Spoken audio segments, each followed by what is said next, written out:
All right, let's go to Norman. Norman is in group 3.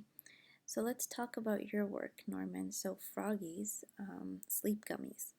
So I think this is interesting that you might have taken this out of one of your sketches and decided to turn it into a sleeping frog, which is a nice idea that ties in with your concept of your business.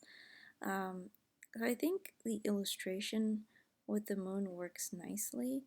Um, I just say the type right now just needs a bit of work. So if I zoom out and take a look at your logo from a smaller distance or smaller scale, you'll see that the word sleep gummies or the word sleep gummies disappears.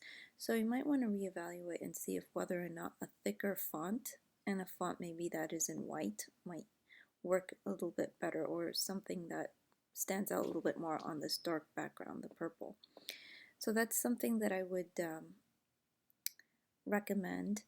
And also, overall, I think when we're working with a shape like a circle, what we want to do is mimic that form by putting the type on a path. So what I mean by that is, if you have the ellipse tool that you use in Photoshop, you make a circle and then you take the option where it says the type tool and you type on a path, you'll be able to mimic that round shape that the type can sit on. And you can do the same thing here for sleep gummies. I think that would just work a little bit better with the round shape that you have right here, and it mimics the shape of the crescent. So it might actually just make your logo a little bit more cohesive. So I would say just focus more on the type. Um, just try to put it a little bit more on this circular path, both froggies and sleep gummies.